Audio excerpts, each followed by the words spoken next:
Good evening and welcome to the San Bruno City Council special meeting of June the 20th, 2023. I'd like to call the meeting to order and ask for roll call, please. Here. Here. Here. Here. Here. Now I'd like to move on to item 3, public comments for items not on the agenda this evening. Are there any speakers? Thank you. We will now move on to item 4, study session.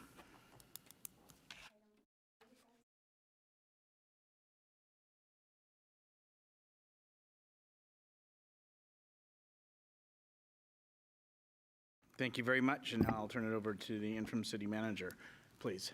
Thank you, Mr. Mayor. Good evening, members of the council. Alex McIntyre, I'm your interim city manager. This is going to be a follow-up to our conversation last Tuesday night when we introduced the full budget to the city council. And tonight you're going to, I don't know if I have any slides yet. There we go. All right, can you get the next slide, please? Thank you. So tonight we're going to walk you through a recap of where we've been. We want to follow up with a number of those questions that you left us with last week, and there were 3 very specific questions. We're going to spend some time this evening on introducing the capital improvement program. Both Assistant City Manager Darcy Smith and Public Works Director Matt Lee will be making that presentation. We're going to talk about the equipment and vehicle budget overview, which is a presentation that the council has received in the past. We just want to remind you where we are with regards to equipment and vehicle acquisition. We have a new budget potential enhancement that we would like to introduce tonight, and Chief Ryan Johansson will be making that presentation. And of course, as always, we want to make sure there's ample time for questions and answers this evening. I think to be clear for the council's benefit tonight, there's no direction per se. There's no action we're asking of the council tonight. Should there be more questions that we're unable to answer tonight, we will certainly bring them back to you next week when we hold the public hearing for the actual adoption of the budget. So tonight is really meant to be a workshop, roll up our sleeves, spend as much time as the council feels comfortable, and just making sure that you have an understanding of your budget program as it's presented to you. Next slide, please. As a just quick reminder, we did present to you last week the 2023-24 operating budget, and it is balanced. It is a $131 million operating expending plan married to a $102 million capital improvement program for a total of $234 million overall appropriation for the council. Importantly, the budget truly remains relatively unchanged at this point. The only major factor different this year is the opening of the Recreation and Aquatic Center, which will require new fees, which will require staffing, which will require a handful of other appropriations that are going to be important for the council to consider so that we can get the RAC open successfully. As a reminder to the council, because there's always this lingering question, when is the RAC going to reopen? We are looking at on or about December 1st, 2023. So that date is certainly right around the corner for us. As far as the general fund, which is really the fund that the council has the greatest discretion with regards to what to do with those funds, it is a $65 million general fund revenue budget with a $66 million in expenditures. And we are asking the council to appropriate another $1.2 million from the general fund reserves this year until such a time we can wrap our arms more fully around the finances of the organization and come back to you with a balanced budget in the future, a fully balanced budget in the future. Next slide, please. So what I'd like to do at this point is introduce Darcy Smith, the Assistant City Manager, and as of Friday, the Interim Chief Financial Officer for the City of San Bruno, and she has accepted those duties joyfully.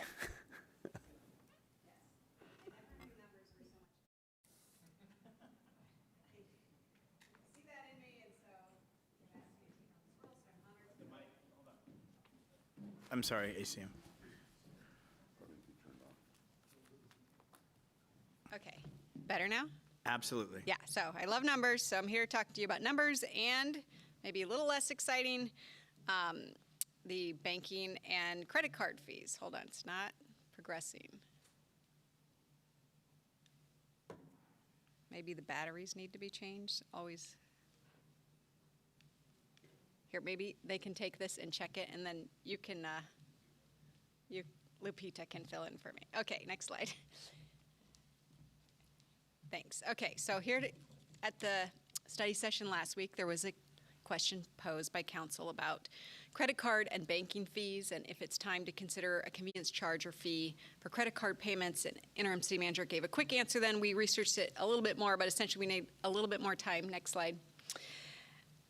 So credit card fees, as was discussed last week, lots of agencies and other organizations charge it on the transaction. And here within the city, in the budget, you'll see that it's recorded as an expense for the departments that collect payments via credit cards, which are basically almost all of our operating departments. For example, in community development, they are showing $60,000 a year in expenses paid by the general fund. And as you know, in community development, largely it's development, private development that are bearing those, they're paying for those expenses, and then the money's coming out of the general fund. Actuals are estimated citywide to be about $300,000, so it's quite a bit.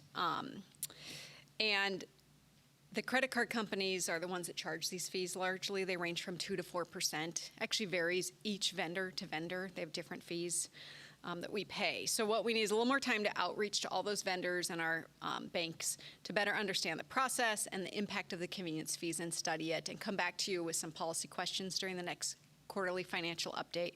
So what some cities do is they may assess the fees on some charges, but not all. There's some equity considerations. So we just like more time to study it. So we'll hold the number in the budget for now, but we are cognizant that it's a big number. And as people have shifted more to online payments for convenience, the number has grown over years. So we'll track it and then report back to you if that's acceptable. So that concludes my brief update. And next I'll turn it over to Damian Soundhall, Acting Community Services Director.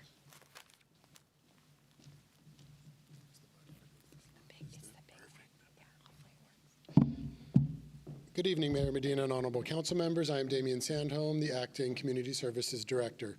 I'm here to provide follow-up information for the unanswered questions regarding the Community Services Department. The questions that I will address are: what would be the best way to assess what is needed to improve parks? What would it take to maintain the medians and budget for maintenance? And how many miles of medians do we have?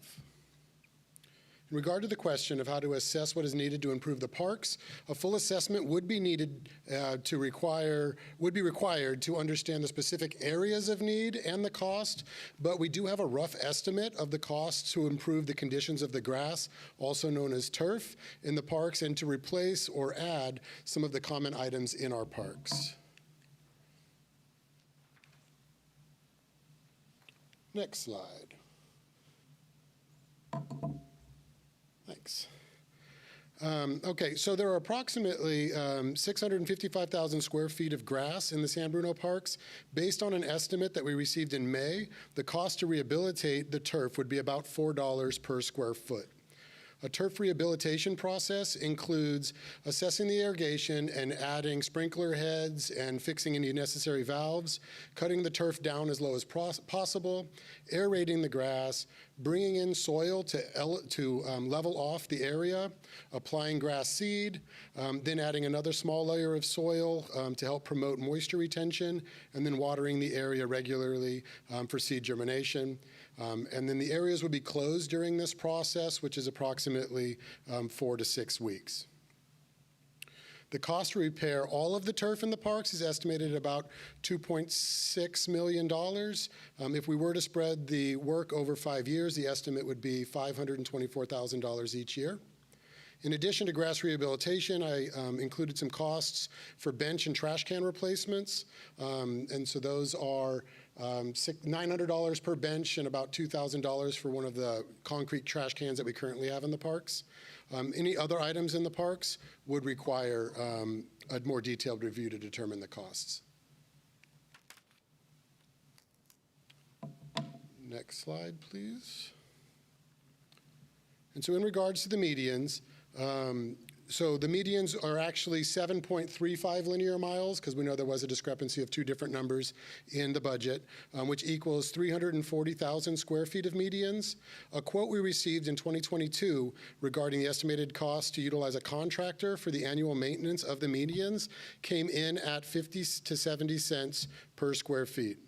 The annual median maintenance would include weed abatement, which includes spraying, line trimming, and hand pulling of the weeds, pruning, irrigation management and repair, and also litter removal. These tasks would occur regularly throughout the year based on seasonal and ongoing needs. That is the information I have. Thank you. As interim city manager, did we want, or ACM, did we want to pause it all, or do you want to just keep going through the chiefs and then pause for, see if there's council? It's the council's desire. You only have three presentations on the question, so it's pretty short. Why don't we get through those, and then we'll pause, and colleagues have comments or questions. Thank you. Thank you. Thank you, Mr. Mayor, members of council. I am Ryan Johansson, your chief of police, and I believe that I'm... Chief, if you just pause for a second, we're having a hard time hearing you.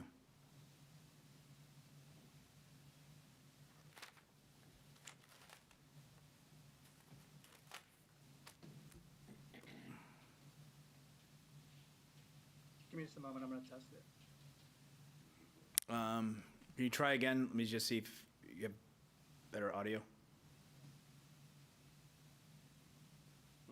Yeah, we're not hearing anything at this time. Are you able to hear me now? Faint.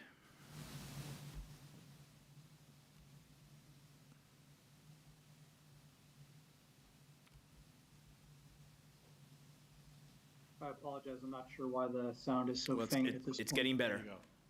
Now go. I think we're good to go. Okay, I will try to speak loudly with my big boy voice. Hopefully that will help. Thank you very much. I'm Ryan Johansson, your chief of police, here just to answer a couple of questions that came up at the previous council budget study session. If you could advance the slide, please. Those questions basically pertain to staffing at the police department, how it's affecting the force. Is it enough, and what needs do we have? I think I could add to that we kind of segued during the last meeting from this more robust overall question about police department staffing and more to a focus on the remaining frozen positions at the police department. And that's essentially what I'll report on briefly here. Could you advance the slide, please?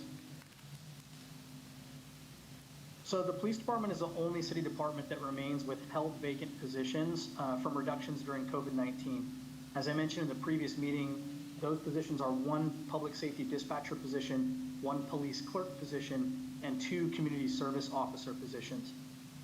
Of these, the dispatcher unequivocally has the most significant negative impact, not only on police operations and on the internal functioning of the police department, but on the service levels to the community. Dispatch is already very minimally staffed, and it's very important to note here that the way the police department has been staffed necessarily over the years has been essentially to put us at the minimum level we can operate at in order to meet minimum staffing levels. And those minimum staffing levels are predicated upon the minimum number of people needed to ensure we can provide basic public safety services to the community. Dispatch has been staffed the same way patrol has in that regard. And the result of this frozen position over COVID has been that our dispatchers are almost always working alone, one dispatcher in the communications center. And it's important to understand here that one of the key takeaways in the after-action reports from both the PG&E gas pipeline explosion and the YouTube active shooter incident were that having a dispatcher alone, and a dispatcher was working alone at the time of both those incidents, is not safe and is not best practices. When we're fully staffed, the amount of time that a dispatcher spends alone in the comm center is very minimal. But with the frozen position, because there are only a minimal number of positions to begin with, it's actually almost all of the time now. And not only does this impact safety, but it impacts morale among the dispatch team. It definitely impacts recruiting. Many dispatchers know that coming to San Bruno as a dispatcher means that you will be working alone, which socially is often just not desirable, and they know that it's not particularly safe, and so it hurts our recruiting efforts. Additionally, it requires built-in overtime. And while we've talked about before how difficult it is to quantify overtime in a public safety environment, I can tell you that this frozen position, that particular anomaly alone requires a built-in 6 hours of overtime every day, all 7 days of the week, just to keep at least one dispatcher in the dispatch center. So obviously we can never have 0 dispatchers in the dispatch center. So the current cold hard cost of having this position frozen is at least 42 hours a week of overtime. Of course, that gets exacerbated with common issues in public safety like sick calls or injuries, of which we deal with on a regular basis, but the built-in overtime just to keep one in the comm center at all times is 42 hours. Could you advance the slide, please? So there are some impacts of the remaining frozen positions that I discussed, one being the police clerk and the other being 2 CSO positions. Essentially, the police clerk are our call takers and they manage all the police records. So this has overlap with the previously stated impacts to dispatch. When the police clerk is not staffed, it means more volume of police clerk level work that dispatchers are having to do in order to fill that void. It can also create delays in a lot of the mandatory reporting requirements, of which there are many for a police department. I list 2 here, being RIPA, the Racial Identity Profiling Act, and CYBERS, which is essentially the regulation that establishes how crimes are to be reported and tracked. And this is a huge undertaking in terms of the data entry that comes along with that for every single call for service. And when there's less police clerks, it's more difficult to meet those deadlines and stay in the good graces of Department of Justice. It can also create a delay in call taking and counter services. It can put an added strain on other positions because of the overlap that is no longer there. And there are continuity of service issues here as well as police clerks come and go. Not having the additional position there means that it's more difficult to fill vacancies and we might have service interruptions while we're trying to do so. The CSO position is very similar. Essentially, having the 2 CSO positions frozen has put a huge burden on the remaining CSOs, who are almost all pulling some form of double duty. And while this is something that is necessary in short term when we have issues like the turn down during COVID, I think it's very, very important that we come back from those things because it's simply not right to be relying so heavily on minimal staffing positions just because we're not getting back to our full staffing issues pre-COVID. Could you advance the slide, please? So the estimated cost of reinstating these positions, should council choose to go down that path, dispatcher, the current total cost of compensation per year sits at about $161,000. For the police clerk, $128,000, and for community service officers, about $126,000. It is important to note here that these numbers are based on a full year of compensation at the top step of that class, which obviously is not likely to be the case in this particular fiscal year. A, it will take time to fill these positions if they are reinstated, and B, it's very rare that someone comes in at the top step unless we've got someone coming in with a tremendous amount of experience. But nonetheless, these are essentially the numbers that we would be looking at should council ask staff to look further into reinstating one or more of these frozen positions. Can you advance the slide, please? And that is it for me. I will turn it back over to Darcy Smith, our ACM, and Matt Lee, our Public Works Director. No, Mr. Mayor, those are the 3 questions that were posed to staff last week, and now those are the answers. And obviously, if council has more questions either on those 3 topics or any other topics related to the operating budget, and we'll get to the CIP presently. Okay, so thank you for getting the answers back. I appreciate coming up because I could not find it in the budget on credit card, and this $300,000 is obviously a lot more than we thought, but it used to be more defined, so at least we have that. Obviously, it's not a quick just say, yeah. So I do appreciate that information wanting to come back to us to have that look, but keeping it within the budget at the same time. On the medians, I believe I was hearing the quote of 50 cents to 70 cents a square foot, but I believe, if I'm not mistaken, that was a outsourcing element on an ongoing basis? I believe so, yes. Okay, and so I don't know, thank you. The answer is yes. I don't know if there was, if permissible or with discussion with the union is, could somebody be hired to, let's say, get it back up to where it should, where expectations of the community, and then have it come back to the department so that it would have a routine and a schedule. That's just something for me. On the police department, I appreciate the chief's response, and I think he alluded that to us prior, which was all positions are important, but that we still have outstanding positions that were frozen and have not been unfrozen. Again, it's not giving a new position, it is just having that position, it's always refunded so that it's part of the general fund. As we know, at the last year's budget session, we unfroze a last frozen position for the police department. As somebody who has gone by the police department and has gone in to the dispatch, and who during dispatchers week brought them some flowers just because it is true, they're in a room and they don't get out. This is a concern to me. I believe that what I would hate to see is us getting to a staffing level that precludes us from meeting that requirement, and then therefore we have to look for other options. Other options could be we're going to have to call another agency, and right now we have Burlingame that backs us up in a situation and vice versa. So we have a backup.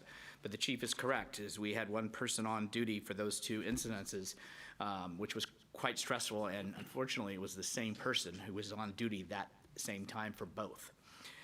So that is one thing that concerns me, not only to keep our staff having wellness and having that understood, that is very important as well when we have those folks who they're at the front line, in essence, and dealing with all of those emergencies and trying to get the best information in order to dispatch our folks. So that is something of a concern on me, and I do realize, I didn't realize the overtime it has per day in which to maintain what we have to have, which is one person. And if colleagues have never seen the dispatch room, it's in a box, and the bathroom's in the box, and you don't leave the room. And so what they do is essential in my world. So I think this is something I want to continue to see of importance. I think, as the chief mentioned, I think that's where the chief feels the biggest concern is, or need, or if something was asked, like, what should we focus on? I think that's what he was alluding to. So anyway, I've talked quite a bit but everybody says I never go first, so there's a change. Councilmember Medina. Yes, thank you, Mr. Mayor. I was thinking maybe we can go through them one at a time so that we can get continuous discussion on one topic instead of bouncing around around. If it's okay. I'll start with the credit card fee. So if our residents, our customers, sign up with payment through their bank, there is no credit card fees. Is that correct? I didn't hear, I apologize. I didn't That's hear the correct. Okay. Darcy Smith, Assistant City Manager. That's correct. There's no credit card fees if they pay by cash Yep. Bank. check. But there may be other fees, and there's certainly other concerns, such as the fact that we have to process the check, and that can take time, and unfortunately, checks can bounce. All right, so I'm just There's no- comparing what my household does. So I signed up for the automatic payment system. So there is not, or is there a fee with that?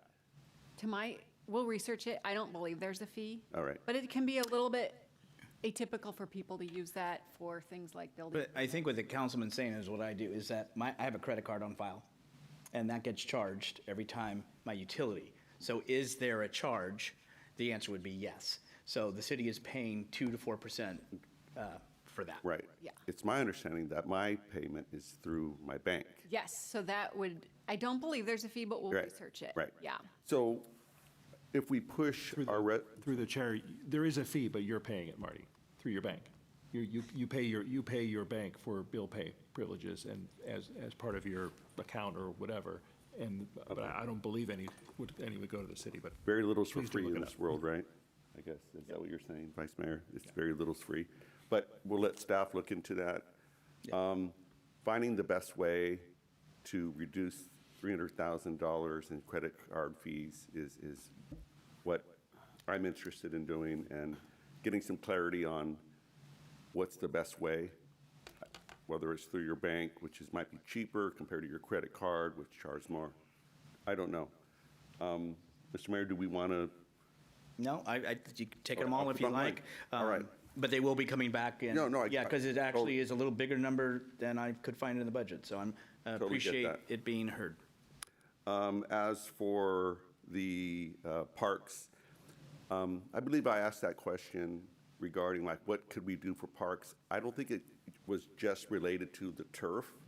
It was a quick evaluation of, hey, you know, maybe we should replace those benches over there that are leaning a bit askew. Maybe the swings or the play equipment is reaching the end of its life. So an evaluation of that, and not so much interested in the turf, although I know at City Park, I've heard a number of complaints regarding the gophers out there and just how it probably hasn't been graded since it was installed. I'm only going to guess. It's nice to see what the turf is, but also maybe the analysis of should we go from grass turf to synthetic turf? And then at the locations that we do, the one location we have the synthetic turf, it's like that's approaching its life. And so at Lions Field, what's the best way to budget the replacement, because I believe it's beyond its life. So I see you're standing here now, so I'll go ahead and pause if you wanted. I was just here to be prepared. I was able to bring back the information that we had readily available. That's why I was focusing on those costs that I had. But definitely, we would want to do a comprehensive study to understand how to bring up the parks to the level that we would like. Fantastic. Mr. Mayor, if I can proceed. Through the chair. If I could interrupt you just Yeah, for a second absolutely. on the same topic, since Mr. we're there. Salazar. And Damon, you're probably aware of this, but our Parks and Rec Commission has a program where they regularly visit all of the city's parks and provide reports on equipment that they identify as being in need of repair. So you have some free labor out there that you can definitely leverage for doing those assessments and building a database of equipment that might need attention. Definitely, and they do report that back to Dan Venencia, and I'm actually doing my park tours with Mike Palmer now on Fridays, so yes, I'm also collecting that information. All right, thank you. Thank you, Councilmember Medina. Please. Yes, thank you. And that's true, Councilman Salazar. But I recall them saying, hey, everything's fine, you know, and it's like, well, maybe it isn't fine. Like the turf and the scoreboards at all our ball fields, they don't function. You know, it's embarrassing when we're at a tournament and like we don't, you know, our scoreboards don't work, you know. So, and they haven't worked for a couple years. You know, sometimes they work, sometimes you don't. If you hit it on the side and hold your hand up, sometimes it works, other times it won't. So a deeper evaluation is what I'm looking into.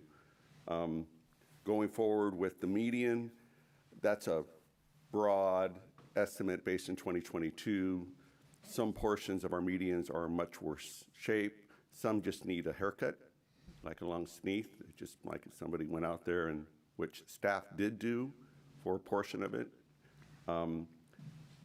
depending on the situation. And then some probably need to be dug up because they're pretty beat up pretty bad. As for the police department, you know, sometimes you hear, because I asked that question to our chief, you hear the truth, and the truth costs you money, but also we need to do the right thing. And I would ask my colleagues here as staff works through how to pay for an additional police dispatcher, since that was the number one thing. And it seems like, in my view, the most important. The other thing that I would ask is if we do find a way to bring back a CSO, that we try to make sure that the CSO's responsibility goes to the weekends, because it was my understanding in the past that we didn't have CSOs because they weren't working on the weekends. So if we were going to bring one back and be able to specify, yeah, we're bringing one back and they will be able to work the weekends, I could find myself supporting that. So, Mr. Mayor, those are my comments. Thank you. Thank you very, very much. Vice Mayor, please. Thank you. Continuing on police specifically, with the, would be in support of unfreezing that dispatcher position. And I want to make sure that I'm understanding the numbers part of this properly. To unfreeze a dispatcher position would be an increase in the budget of $161,327 a year. But we're currently having to pay a minimum of 42 hours a week in overtime just to cover it. So I would imagine that there's going to be some savings on the other on that other side that we don't really see. It'd be easier, I think, especially for some of my colleagues to be able to support something like this if we really had a sense of what that delta is. Yeah, the revenue offset for the overtime is something we learned about late with regards to the calculation. So we do know there is an overtime offset. I don't know how to apply it specifically to the net one ad, because as the chief had mentioned, there's also other overtime costs related to, sick leave, vacations, Sure. people out. So there would be a delta we could calculate and make an assumption on and plug that number in and then experience it for a year and see what it looks like and adjust the number next year. So, I mean, it's probably fair to assume if it's 167, you could probably save, 30-ish thousand or knock off 30,000 for overtime. But keep in mind, you still have that overtime number driving as Right, well. and it's obviously not going to cover 100% of the Correct. overtime. 100%. And it's, there's all kinds of other factors in there, but it's also, it's not a straight 167 that we would need to go find in order to balance the budget. Okay, Councilmember Medina asked for, if looking for support for unfreezing a dispatcher. I'm absolutely in favor of unfreezing a dispatcher as the number one priority. Unfreezing all the positions I think would be important, but I don't believe we can afford to do all of that. But I absolutely would support unfreezing a dispatcher. Well, I think he was also bringing up a CSO more than the dispatcher. I think we were all kind of going on the dispatcher because that's what the chief said, but that just a preface. Sure, He was saying so CSO. if, I would think we would need to unfreeze the dispatcher first, and unfreezing a CSO, I would likely support it, but I would support the dispatcher first. Thank you. Other colleagues at this time? We can always come back, you don't have to, but Councilmember Salazar. I'll just say that, we're already taking $1 million out of reserves to balance the budget. So to say that we just need 160,000 more to rebalance, that's kind of oversimplifying the situation that we're in. So, I agree that those are critical positions and we probably do need to find a way to unfreeze them. But I think that given the budget that we have in front of us right now, it would be irresponsible to further put us into the negative to do that right now. And, I would be far more comfortable looking at this at our first quarterly update when we have more information. I think our interim city manager might also be in a better position, and hopefully Darcy will be further up to speed on, what else we can take out of the budget, where we can adjust. But, given that, we're starting from negative $1 million with this budget, I don't think we should be adding other recurring costs at this time. Thank you. And again, just so we know, there's not a decision being asked for. It is just merely this study session. If there are no other questions at this point. Mr. Mayor, yes. can I just offer one more piece of information for the council? And that is our budget, even with the $1.2 million deficit, is predicated upon the governor signing into legislation the VLF money that we are hoping to gain, which I believe is about $1.1 million.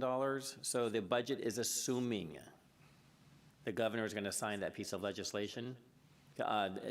Just so you know, this is the VLF backfill from the flip-flop they did many years ago. And it's not certain whether that's going to actually happen. So I just want to caution the council that we may be facing another $1 million shortfall if the governor fails to sign the legislation. I just want to put that on the record. I appreciate you reminding us and everyone, and I did send a letter up asking and requesting, just not for San Bruno, but I represent San Bruno, but obviously every community is asking for the same thing.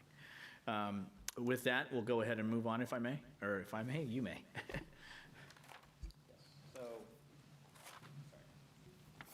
I'm going to ask Darcy Smith and Matt Lee come back to the podium. Okay, let's bring back up the PowerPoint. Darcy Smith, Assistant City Manager, Interim CFO. I'm here to talk about more numbers. I told you I love numbers, so just give us a second.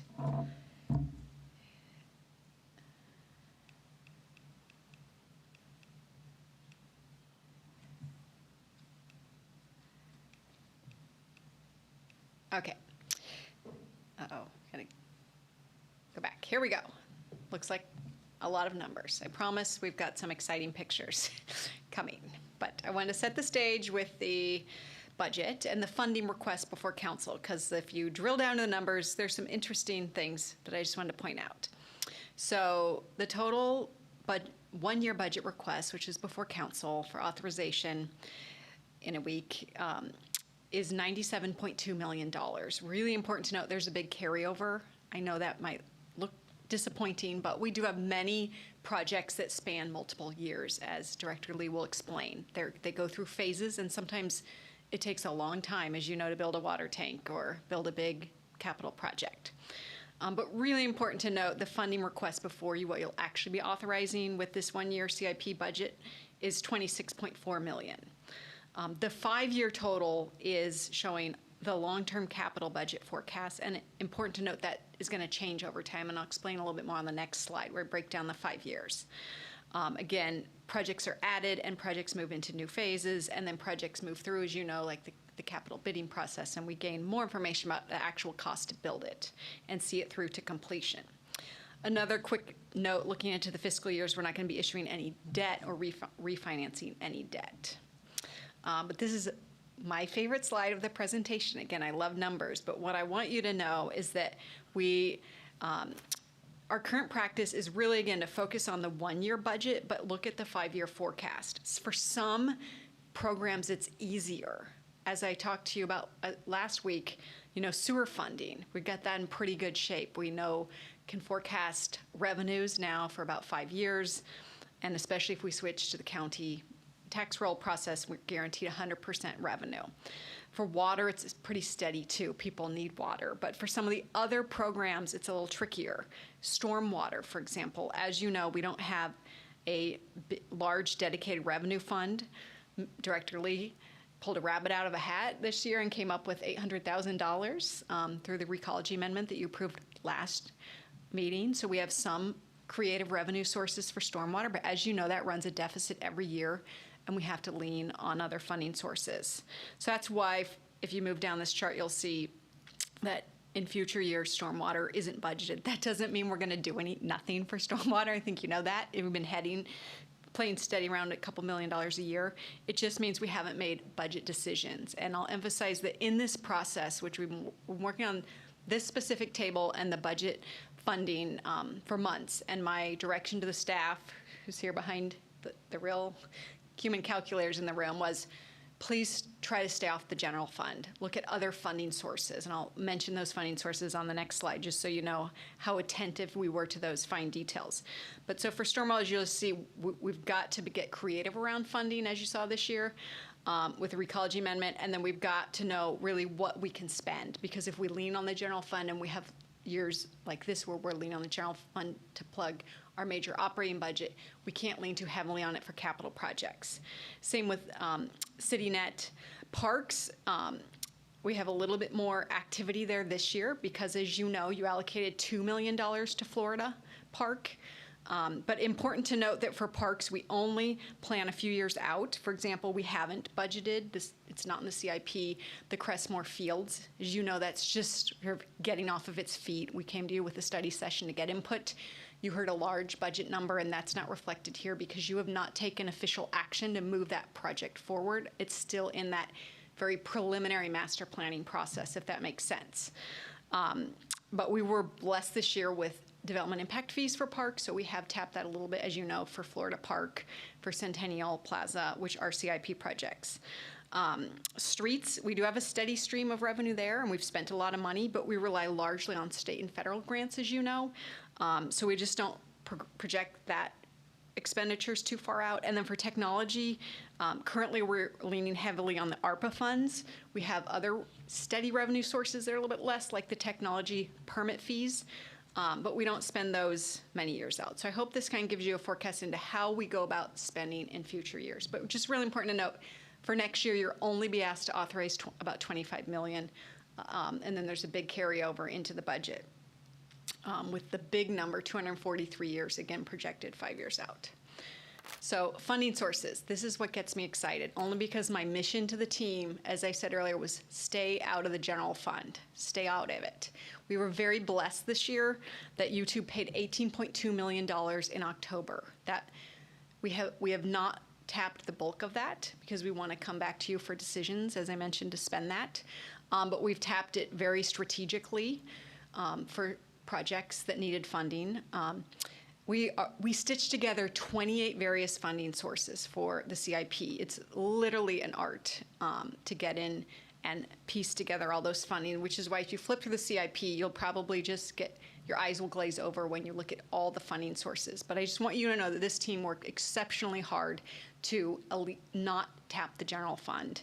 Capital reserve, we have a lot of money parked there, which will be at the council's discretion in the future. That's where the YouTube community benefit money has been tapped. But a lot of these are restricted funds, so we have to spend them, for example, on sewer and water. Those are our enterprise funds. As you know, we have to spend the sewer enterprise on sewer. So there's a big expenditure there. We have to spend the water enterprise on water. Stormwater, we have a little bit coming in and we spend that on stormwater and then we augment it. Impact fees, also because the development impact fees nexus study, we have to spend it within certain areas. We have some ARPA funds. We have money from the gas tax.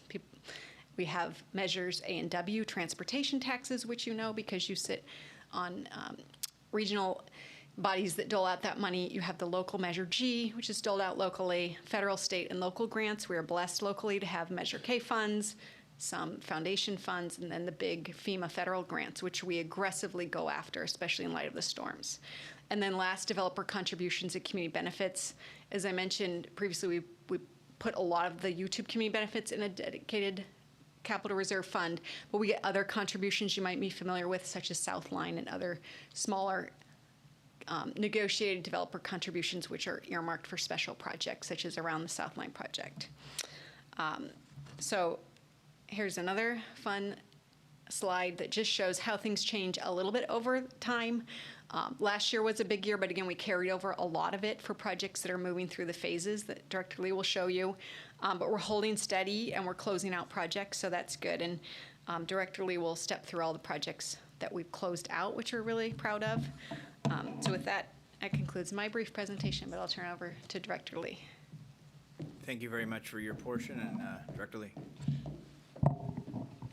Through the mayor, good evening. My name is Matt Lee, the Public Works Director for the City of San Bruno. If Assistant City Manager Smith loves numbers, I love pictures and graphs, so this portion of it will be a little heavy on that sense. The presentation you see before you are our CIP programs. They're the programs that make up our CIP portfolio. If you notice from previous years, it looks a little less, a smaller group of programs. What we did this year is after last year's CIP, we went through the discussion process of what constituted a CIP. We noticed that some of our programs were based on the infrastructure asset, and some of our programs were based on the delivery department and how it was categorized. We kind of were in we were in both areas, and we kind of made a decision to go one way or the other. So we decided to focus all our capital improvement projects to be categorized as infrastructure assets. And so that's what you see here. There's 8 infrastructure asset programs: water, sewer, stormwater, CityNet on the top, parks, facilities, streets, and technology on the bottom. For the fiscal year 22-23, if you guys recall last year, we had a bunch of projects in each categories. Those are generally the count right there. And to compare that to this year, this is the count for the projects for each program. It's a lot of numbers going at you, but just to kind of break it down a little bit, the programs on the left, water, sewer, parks, and facilities, reduced in project quantities. while the programs on the right, stormwater, CityNet, streets, and technology, increased in project quantities. And we'll talk a little more about each one of those assets a little bit later, and generally where they've kind of fallen in terms of how we've added projects or closed out projects. So one of the main questions that I always get asked during a budget session is, how are we doing in our CIP? And so I'm going to go through the next couple of slides to kind of do the analysis for us to kind of look at how we're doing with our CIP. We're going to slice and dice the data in a bunch of different ways just to give you guys a sense of where we are. This first graph right here is the CIP budget for last year, which was approximately $134 million. If you look at the pie chart, the area in the blue is our continuing projects. And the closeout projects, the projects that we've closed out for this year at approximately $24 million is both in the gray and the yellow. One of the things that I want to highlight is, contrary to popular belief, not all of our projects are over budget. We do actually come under budget sometimes in some of those, and that yellow portion that you see, approximately 2% of the CIP, has been returned to various funding sources to be applied to other projects. That's approximately $2 million. Now, after we've closed out those projects and we move on to what we're going to propose for this upcoming year, we have a CIP proposal of about $97 million. And of that $97 million, the yellow is the new projects that we've added to the CIP at approximately $9 million, which is about 10%. So if you look at it from a dollar perspective, we've closed out about 18% in CIPs from last year, and we're adding about 10% this year. So in terms of how we're doing, I feel like we're closing out the projects that were previously backlogged, and we're adding new ones as they become necessary. Now, to further analyze this, we're going to look at it instead of from a dollar perspective, we're going to look at it from a project count. We're going to go with the Warriors colors again, stick with that theme. If you look, this is a history for the last 5 years. The projects that are being closed out in that fiscal year is in yellow, and new projects are in blue. As you can see, we typically try to close out the same amount of projects, if not more, just so we can work through our CIP portfolio. The one anomaly is in the fiscal year 21-22 when we had a spike in added projects, and that coupled with significant staff turnover throughout the past 2 fiscal years has kind of caused a little bit of a backlog on our end. And so what we did in fiscal year 22-23, we tried not to add as many projects so we could try to work through that backlog. It's been a tough few years in the resourcing department for engineers, but last year, with council's approval, we were able to develop other staff resourcing capabilities through on-call contracts for project managers. And that actually is what actually helped us free up projects to get the portfolio going. And you can see in this current fiscal year, we've closed out 17 projects, which is the most amount we've done in the last 5 years. And that has allowed us to add 18 projects that are absolutely necessary for this community. So another way to evaluate is our project delivery pipeline. This graph has a lot of information, but on the left in the y-axis is the various phases of a project. For most of our capital improvement program infrastructure projects, they happen in a linear phase. We could sometimes overlap some of those phases, but I'll be at risk. So the phases that we have are projects that are currently on hold. We still have a backlog. Then we go to planning and feasibility. We move into design. Then we go to bid and award, and then we enter into construction, and we enter into closeout.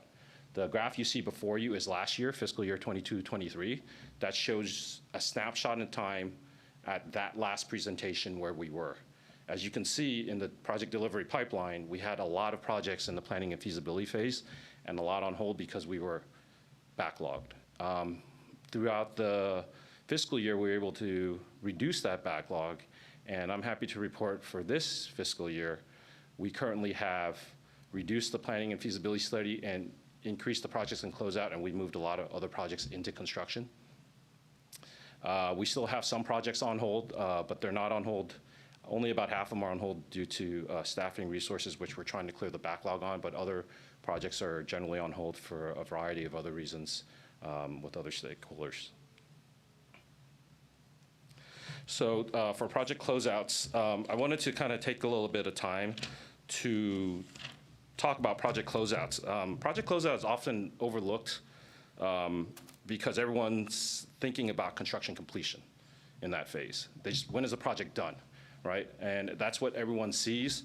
But really, project closeout is really important for the CIP portfolio from a program management perspective, because it's the final step to ensure that the project is not only physically complete, but that it's administratively complete. So that we kind of cross our I's, dot our T's, make sure we're legally good with everything. So in layman's terms, that it's done. And so, the closeout phase after you complete a project has a variety of phases, not in any particular order. We have commissioning and startup, assuming maintenance responsibility, actual physical acceptance of the project, inclusion of the infrastructure asset into the asset management system, settlement of any claims, and executing the agreement for release of all claims. A notice of completion being filed with the county to make sure we clear the environmental process, and to put notice out there for any of the subcontractors in case there are any liens placed on the general contractor. Settlement of those liens, final payments, and making sure that the contractor issues a warranty bond, ensure that the retention and escrow funds are actually released, release of bonds and insurance, actually reviewing the unit prices to see how we did and how we fared so we can incorporate that back into our future estimates for those assets.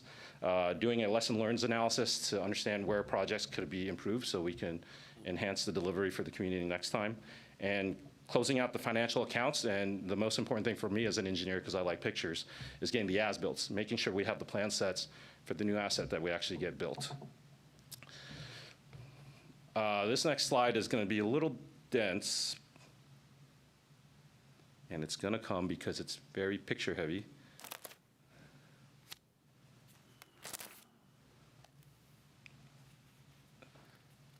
The dramatic pause is intentional. Can you hit the next slide? Thank you. So this is just to show the 17 projects that we've recently closed out for this fiscal year. It can also include projects where funds are transferred to another project because we administratively have to close them out in order to move projects from one fund to another. Next slide, please. And so I just wanted to highlight some projects. The Avenues projects, we talked about it a lot. It's a combination of our sewer and water main replacements. We had a heavy discussion on it because of the water rate study that we recently did. And this is just kind of just some pictorial views of kind of what that project entails. It's, I would say it's essentially trench work block by block, and it's very disruptive. We get a lot of calls. We really try to minimize a lot of disturbance to the community as much as possible. We were made aware of some moving plates out on El Camino Real over the weekend, and we made sure we enhanced the process with the inspectors and the contractor to try to minimize those plates from moving. And so it's just an ever-evolving process for us for these types of projects. But it's giving the community what is much sorely needed, which is upgrades to the water and sewer main utilities to prevent water main breaks, leaks, sewer overflows, and then at the end of it, we get new pavement on that street as well. Next slide. One of the ones is a project here at the Senior Center. If you notice when you come into the Senior Center parking lot, the parking lot looks really smooth and nice and new. We recently closed that project out this fiscal year. The paving happened last summer, and so we were able to close that project out as well. Next slide, please. And then another project is the Safe Routes to School plan development. It required a lot of meetings with stakeholders and developing a plan. And you'll see in the new list of new projects, upcoming projects that come out of these various plans, like the Safe Routes to School plan. Next slide, please. And so we'll move on to the new projects. Next slide. So the sewer program, next button, please. We have 2 projects that we added to that. Next slide. We have stormwater, and as Assistant City Manager Smith discussed, we're We wait till there's actual failure for some of the storm infrastructure before we initiate those repairs. Some of the projects that we did this year during the winter storms were not actually counted towards our CIP because they were emergency projects, and we did close those out. But some of those projects, like at the Church of the Highlands, we identified that that main line was actually in a lot worse condition downstream too, and so we have projects to improve the infrastructure there as well. Next button. Next slide, please. And streets, we have a lot of new streets projects. This is a byproduct of us getting a traffic engineer that we haven't had for 2.5 to 3 years. They went through and combed through all the various plans, Safe Routes to School plan, the walk and bike plan, local streets and road safety plan, and we came up with a few new projects based on those plans, based on priority. Some of these projects are from the Bay Hill specific plan as part of a mitigation effort that we also would have to build. And all these funding comes from various funding sources other than general fund. As Assistant City Manager Smith said, there's a lot of various funding sources that we do apply to try to get these projects built. Next slide, please. Next button. And so these are also classified as new projects. These are actually the paving program or sidewalk repair program projects, but they are actually really reoccurring. We try to do it every year from the various funding sources that we have, mainly Measure G and the gas tax and a bunch of other SB1 funds that we can get that went to council at the last meeting. Next slide, please. Technology projects, next button. We have the Senior Center Council meeting improvements, city facilities. There is the ERP project, but that is not a new project. That was an existing project with funds added to it, and so that's why it's not on this list. Next slide, please. I'm available for any questions that you guys may have. Thank you for your report and pictures and the information. Questions or comments? Councilmember Alvarez, please, on this portion. Thank you, Mr. Mayor. Thank you. Back in April of 2021, there was a public hearing that was sent. And along with that notice, there was a storm drain master plan list improvement. In your presentation, good presentation, thank you. I see that the number 2 on the list were included in our storm water presentation, which is the Crestmore Canyon. Do we assume that this list, which are 13 by the way list, and in your presentation on the storm drain, you have 8 projects and then 13 below. And also looking at your closed out projects that are 13 as well, where are these lists in between the 8 in your presentation or the closed out? And how are you following or determining which in this list have to be, because on the priority, like it's like 1.1.1A. So does that mean that the top one basically have to be prioritized in the master list?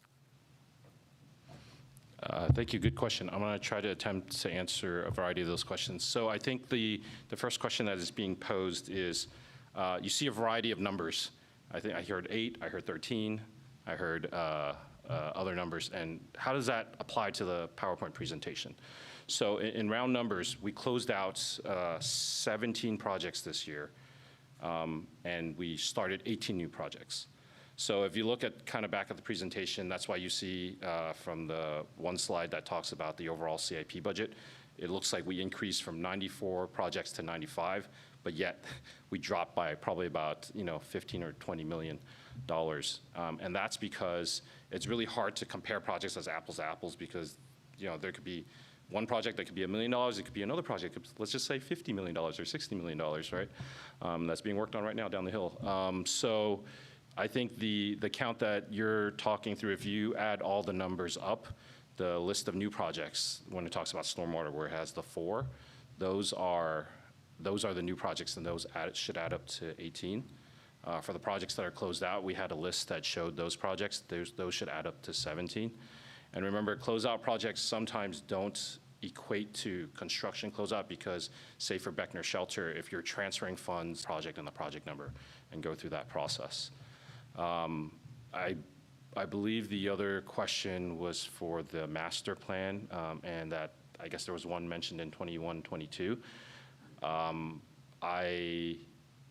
I wasn't here at that time, but I know that the last stormwater master plan we did was in 2014. And so it's coming up on 10 years. And that master plan itself, I've kind of looked through it. It focused really solely on capacity and not on condition assessment. So what we were trying to do in order for us to start to look at our infrastructure because of these current storms and the issues that propped up, we really wanted to understand the condition of our storm drain lines and where we may want to address first from the condition assessment perspective, not from the capacity perspective. And then I think those are the questions that you had, but if there's more, I'll be more than happy to. Sorry, I think the last question was, where do you base the future project? I know that you mentioned that you weren't there, so am I. I was just like, seeing doing my research. And I noticed, with that, the hearing was actually, or the notice was actually for storm drain protection. And you mentioned that you developed a new master plan. On this list, basically, they did specify when it was constructed based on the oldest to the newest, and also the priority. If you're developing that new master plan list, how is this list taken into consideration to be part? Because I see that the canyon was included in your presentation. So somehow, I think this master plan list was incorporated to the new one.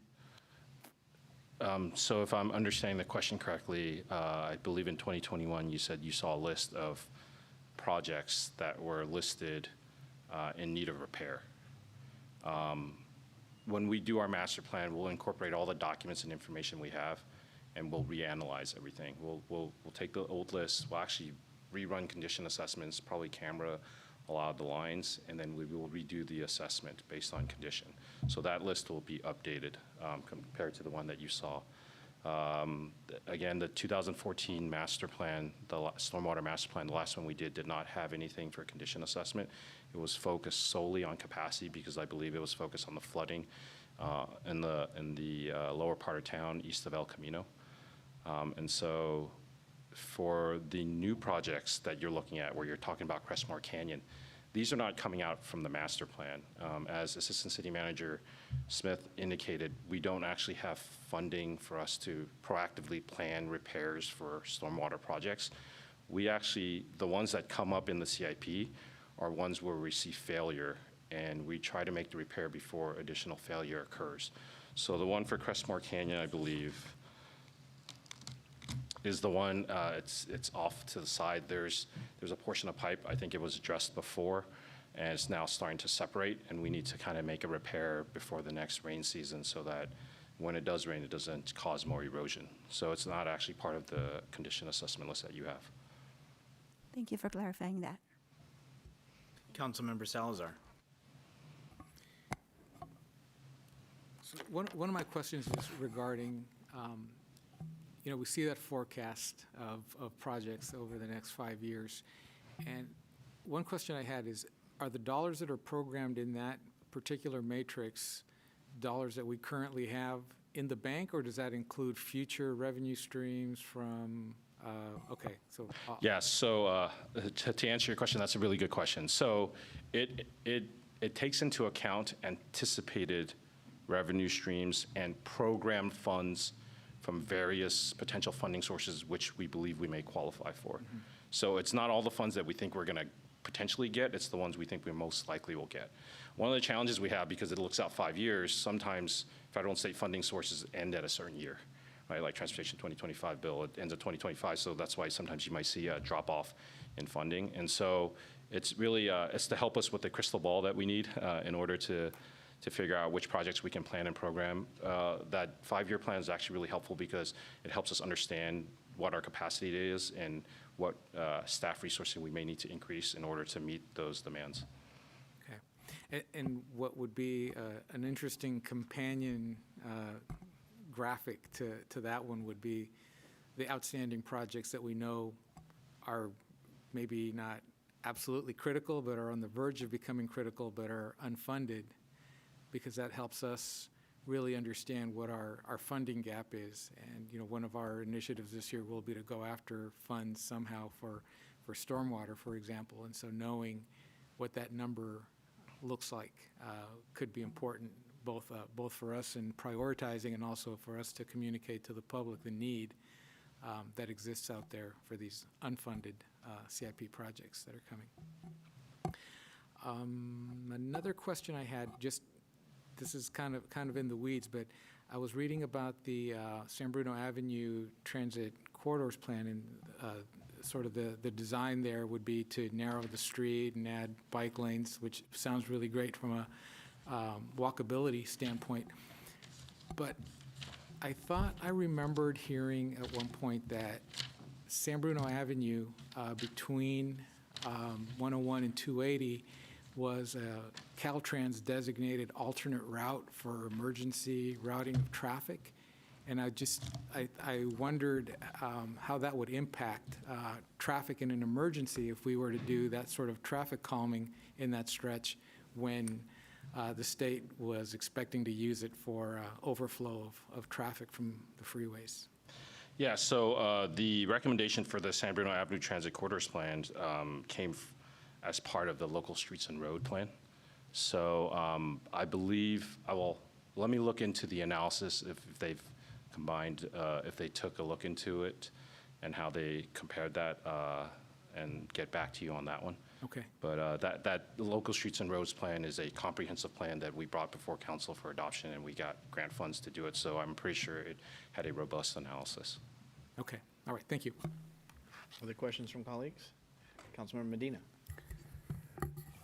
Yes, thank you. Thank you very much, Mr. Mayor. Thank you, Director Lee. Been able to have a couple of good discussions with you lately about how we're delivering these projects. And the one thing that I think would be beneficial for myself, hopefully the council and our community, is kind of to see a master schedule of how all of this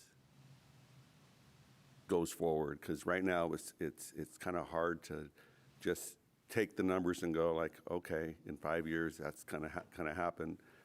And I wanted to piggyback a little bit on Councilman Salazar's question about the large unfunded things that we know we need to do, and like how long that would take to do, and not only how long, but how much money it would take. And we still have expanded our staff, but to do all this work, we need to do a lot more. And I do appreciate where we're at right now.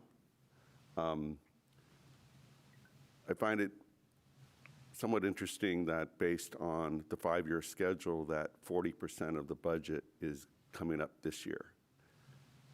And so like we have a really big slug of work this year, and then it's gonna, in dollars, it's gonna go down. And so it's like,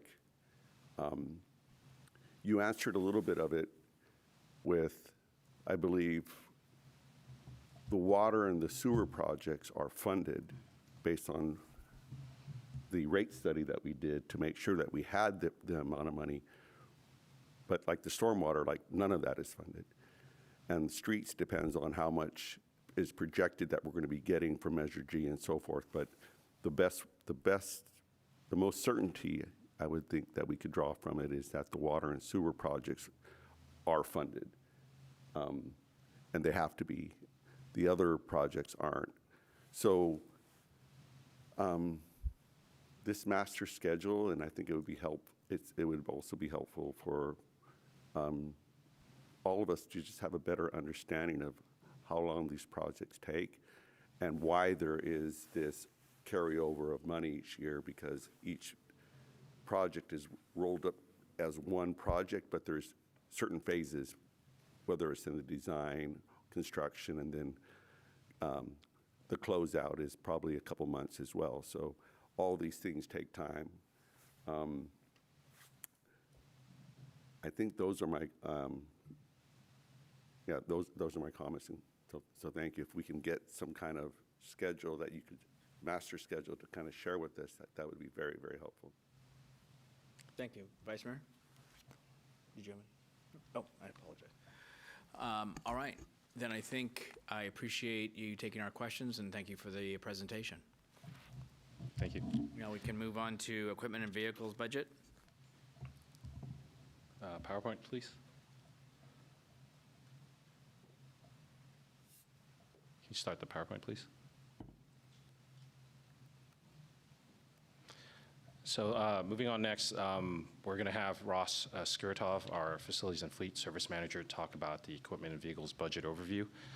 This is obviously the first time Manager Skuritov has been up here. Typically, this has been done by the Finance Department, but we felt that this year it would be best if talk through kind of the fleet with the person most involved with fleet themselves and living through it every day.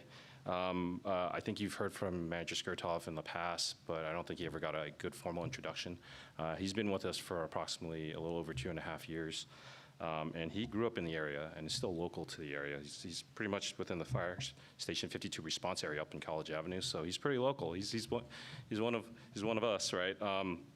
As a member of our community, he actually takes pride in the work that he does, and like many other members, he really makes sure we have functioning equipment so we can do the work that needs to be done for the community. He's spent a lot of effort in the past 2 years trying to modernize the maintenance operation of fleet and facilities divisions. Things going from moving away from paper, installing building management systems that reduce energy costs, replacing HVAC system with modern Title 24 requirements, and replacing roofs with white reflective TPO roofing for energy efficiency, and so it lasts longer and saves energy. I don't want to take away his thunder and what we're doing on the fleet side. He'll talk about that in his presentation. And his team is responsible for the facility upgrade program in the CIP. If you notice, that was the program that had the most closed out projects within the CIP itself. So we're moving and going with the facility stuff, trying to upgrade our facilities, make sure it's usable for the community and our staff. Manager Skuritov, here you go. Good to have you before us, and Good evening, thank you for Honorable Mayor. closing out the How most are you? projects. So Yes, noted. sir. Thank you. How you doing, Council? Good evening. Evening. Let me go back. I'm sorry. I clicked a few, made sure it worked. All right. So just a brief overview of our fleet. The city owns and operates 151 vehicles, everything from small sedans, economy vehicles, all the way up to large Peterbilt trucks. Some of those include police vehicles, utility vans. This does not include small equipment like chainsaws and auxiliary stuff like compressors for jackhammers, et cetera. We also have an abundance of those as well. And we're working on getting a real in-depth inventory as well to get a better picture of what the total operation in the garage and the fleet equipment reserve is annually.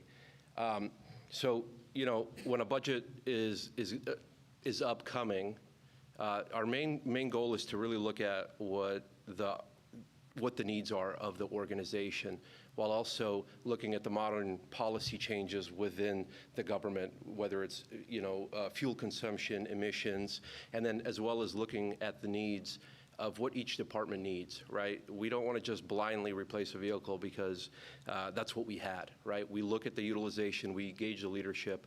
I know Chief Johansson could probably speak to that as well, and Jeremy Brandenburg, who work for the police department. We spend hours together looking at these vehicles, trying to make sure that they're the most practical, safest, economical cars for our organization, because we do spend so much time on it.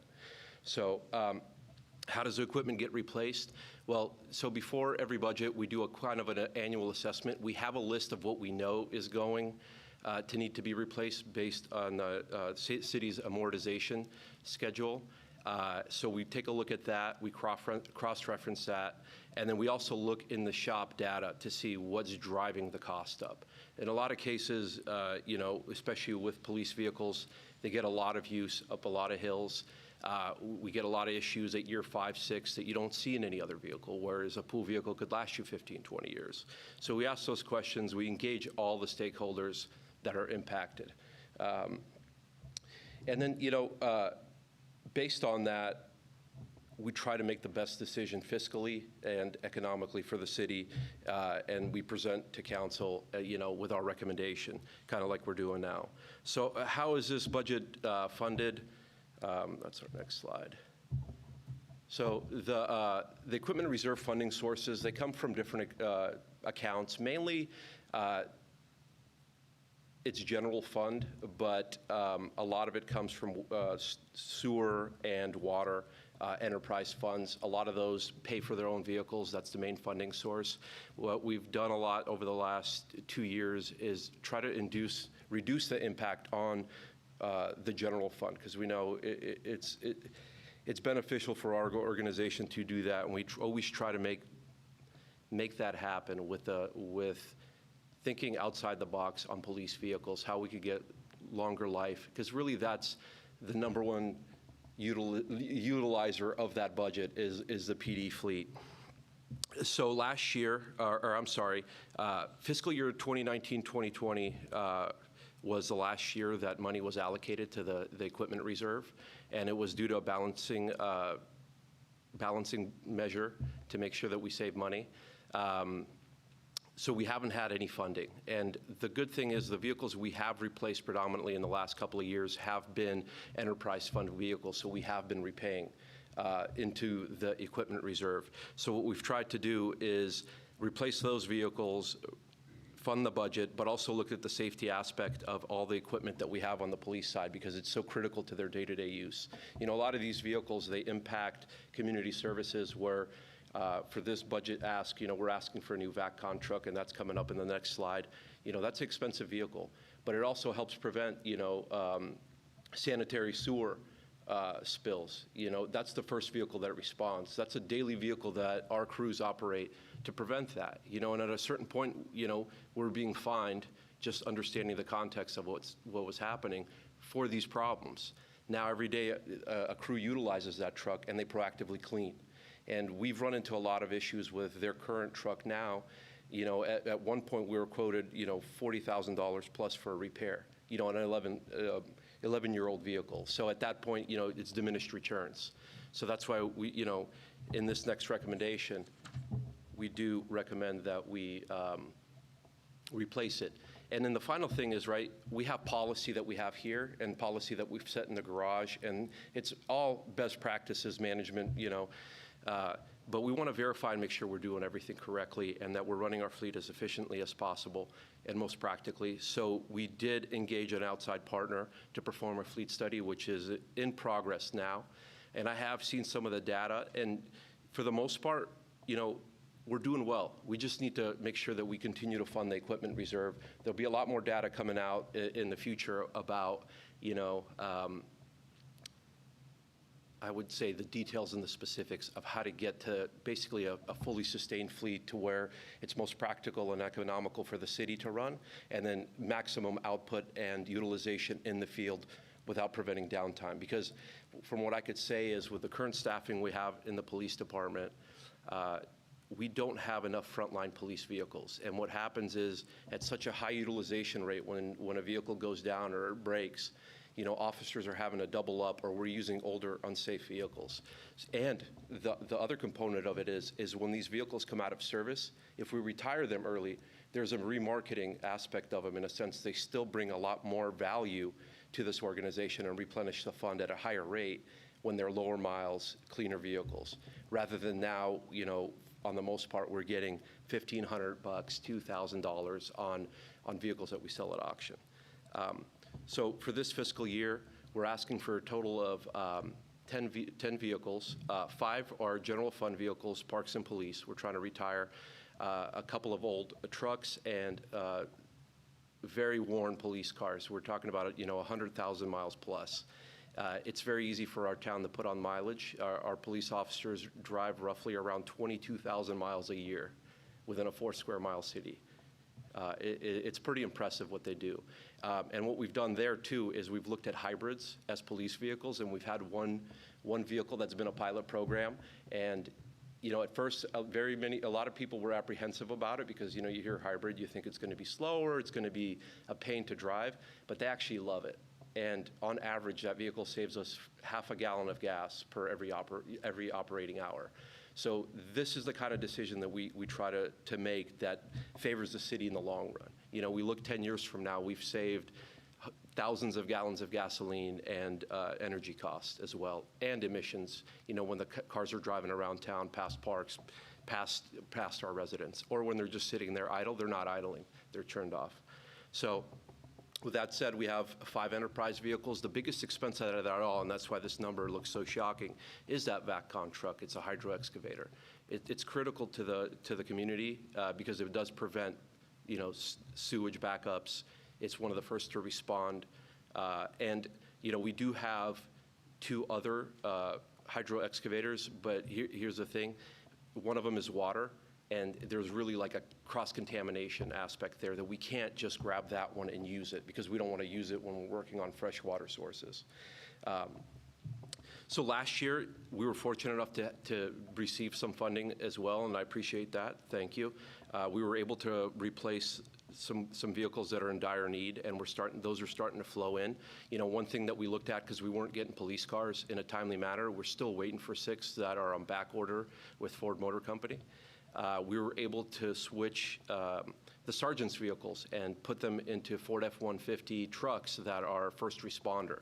And that's going to help alleviate the pressure of, for the mechanics and keeping older vehicles in use. We can now make some cars that are reservist and could help back vehicles up so that if an officer comes in and he has a flat tire or a car is not working correctly, the shop will have proper time to diagnose and repair that vehicle to ensure its safety.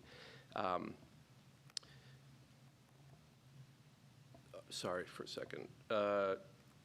So we are drawing down the cost of the current equipment reserve. We do ask that this funding is appropriated to replace these vehicles, and that this presentation hopefully helped you understand better the needs of our organization and the fleet and the equipment. We always try to be proactive and forward thinking with a lot of stuff that we do here, and I hope I've conveyed that.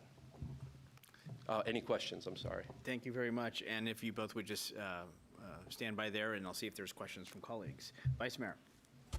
Thank you, and thank you for the presentation. I have a question about the how we plan the useful life of a vehicle. I imagine that's a difficult process. I know we have you mentioned the equipment replacement and amortization schedule.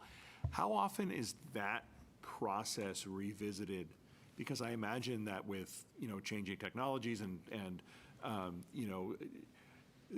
at one point newer vehicles you would expect to as that process up to date so that we can be as Acquisition schedule and policy, and we do look at it every year. We're going through a refresh as part of the fleet study to see how that works. I mean, 10,000 miles, so it doesn't hold hard and true and fast.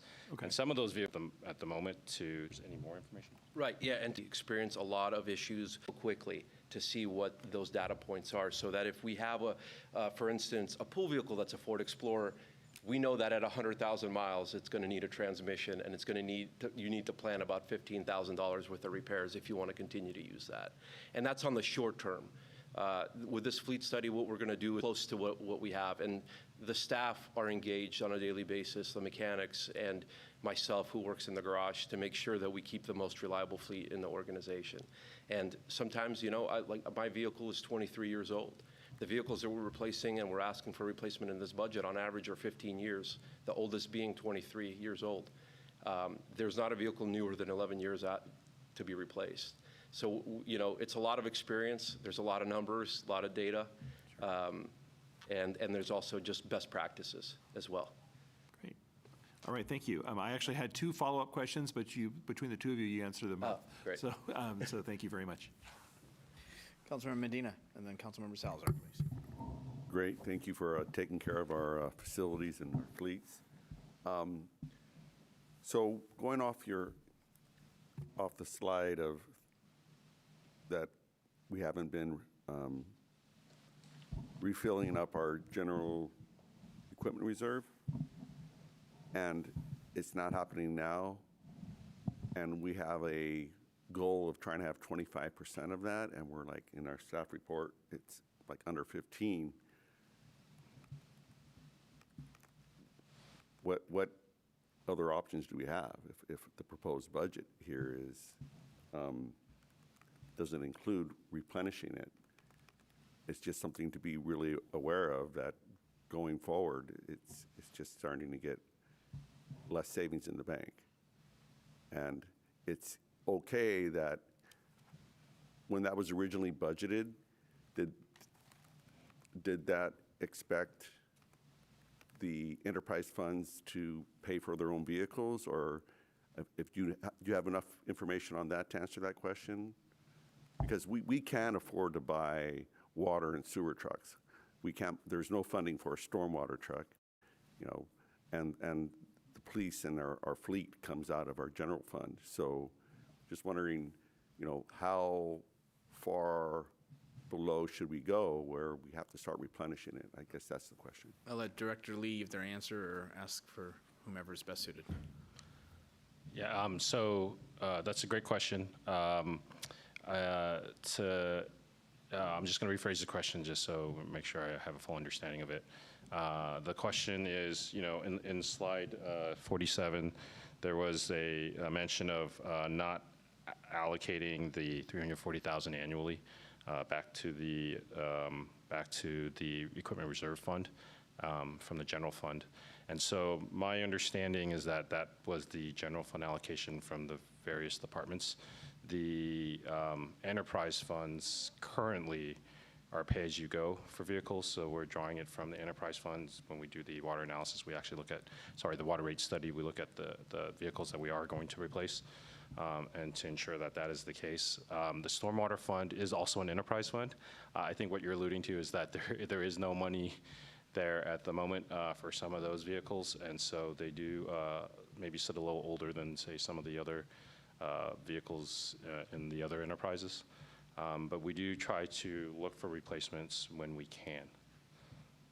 And it's kind of been budget year by budget year, right? We'll come to you and we'll identify X amount of vehicles that need to certainly go. Because we do have those vehicles that we still operate, and we're keeping them together enough to take them out. But we hope we help you make an educated decision on doing that by, I think, allocating and going back to allocation. We don't draw down the equipment reserve, and we continue to kind of top it off to continue managing the assets. Yeah, and so I think what you're kind of alluding to is kind of like, what's the big picture? How do we think about making sure the fund is healthy, the reserve fund is healthy? And as we're going through the feat study and look at the utilization, I think that'll inform kind of maybe the process and the policy recommendation that we may bring forth on how we would look at replacing ensuring that the reserve fund is fiscally sound. Not only is it fiscally sound, but is it the appropriate level, right? And so, yeah, I guess and the fleet study's underway, so we'll Yes. have a lot more information. We should be complete, you know, we're going through reviews right now. We should be complete hopefully Q2 of this next fiscal year. Great, thank you. Councilmember Salazar. Thank you. Yeah, so I agree with Councilmember Medina on the whole reserve policy. We need to really review that, not just for equipment reserve, but really looking at all of the reserves that we keep. We really haven't looked at them for a while, and I'm sure that we're not only have we not replenished them, but we haven't reset the goals for each of them in quite some time. I had a question about the availability of vehicles. I think last year we had budgeted the purchase of some new police cars, and there just weren't any to buy, and so Right. some of those got rolled over. I'm wondering if the current request, that's not including those that are already budgeted but not delivered. So this is net new. And what is our anticipation on the delivery then of these new vehicles? That's a good question. So your assumption is correct that these are new vehicles, not the ones that we've already tried to purchase. As we discussed briefly last year, there has been supply chain issues with vehicle manufacturers, and they're going through what is known as kind of a bullwhip effect, because during the pandemic, nobody bought any cars. And then right as we were coming out of the pandemic, everybody and their mother wanted cars. So that obviously required the manufacturer to tool up and to be able to meet that demand delivery. They took in all the orders that they could, I believe 2 fiscal years ago, and they were having some trouble delivering some of those vehicles. They're trying to right-size their delivery pipeline right now. I'll have Manager Skirtov kind of provide a little more detail on kind of where we are and the status of each of those vehicles. Yeah, so that's a well said. And one of the other things that the PD vehicles were made on a different assembly line, and the hybrid became popular overnight, and that's the order that we placed is for hybrid vehicles, and that's why we're still waiting. We did have the chance to get non-hybrid, but we chose not to because we just want to, we want to make things better. We want to move ahead. The cost difference wasn't that great either. So we stuck with our guns. We are seeing the supply chain stuff kind of play itself out. We did receive 2 vehicles and 1 more on the way. So that will hit the pipeline, and we'll be able to replace some of the old Crown Victoria vehicles that we have. We still have Crown Victoria vehicles, 4 of them. So that'll replace a lot older vehicle, unsafe, and also a lot more fuel consumption as well there. So that will prevent. And all that stuff is coming. And if Manager Skirtov can answer how many vehicles we already have on delivery. So on order at this time, including Public Works trucks, we have 14 vehicles ordered that we have not been able to replace. On the F-Series side, the chassis, we are seeing those come out now, and we're starting delivery now. And that will replace some of the vehicles on the water and sewer side as well. And we are seeing it all kind of work its way out now, because some time has gone by and they figured some things out with supply chain. Okay. And you mentioned the Crown Vics. I had a question related to that as well, because I was wondering if, since we introduced the Ford Explorer type police pursuit vehicle, do we have any numbers yet on how reliable they are and whether they'll be? I mean, it seems like the Crown Vic was just a tank, and you could run those things forever, and even after they're out of commission, people keep buying them and running them. Right, yeah, they go to taxi service like right away for another 100,000 miles, and they are bulletproof. And I'll give praise to Ford. They've done a great job with Explorer.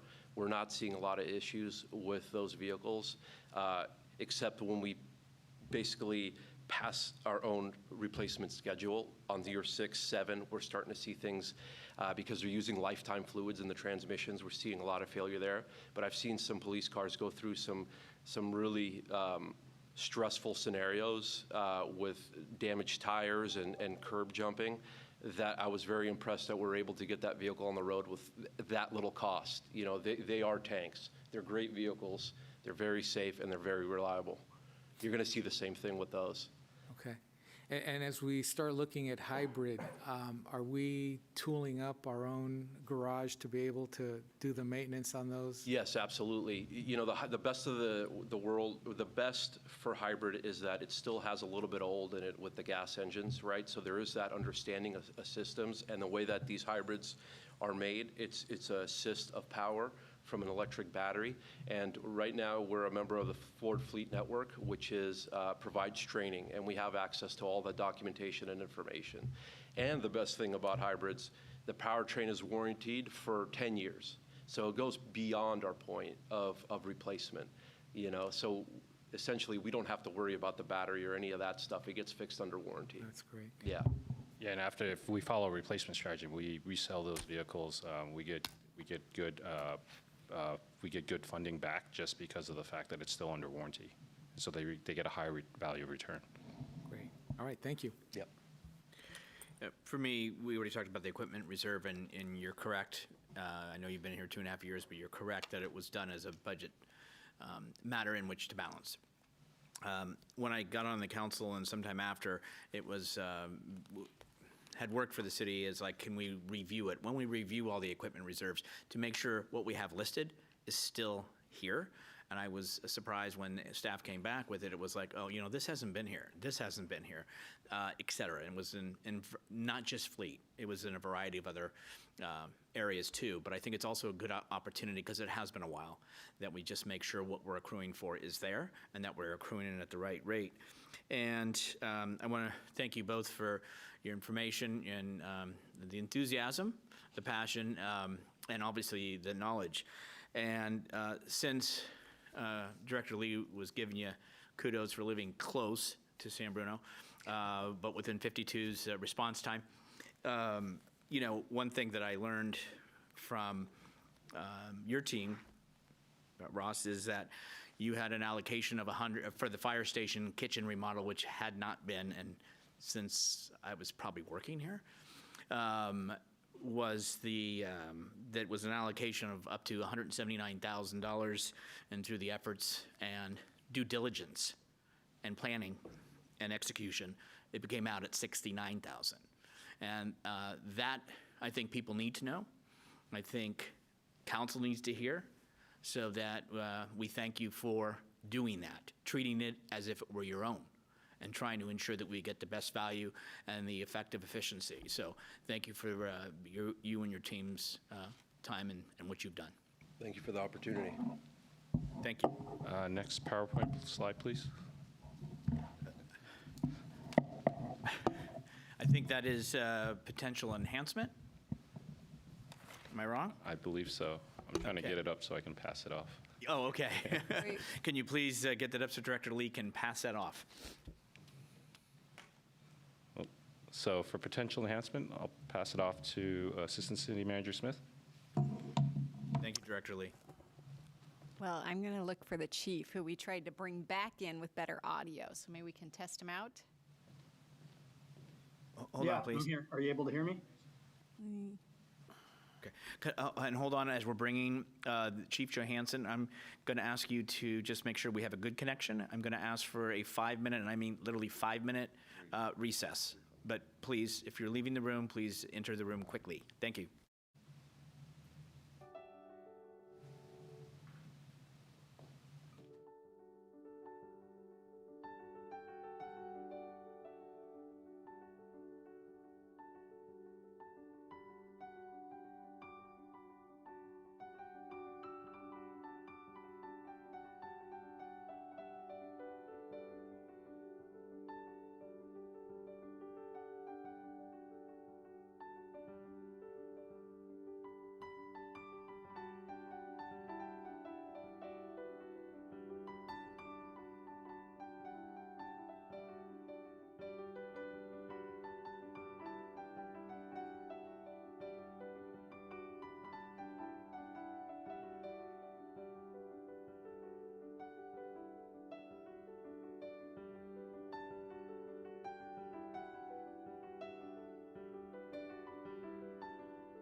Okay, why don't we go ahead and reconvene the meeting?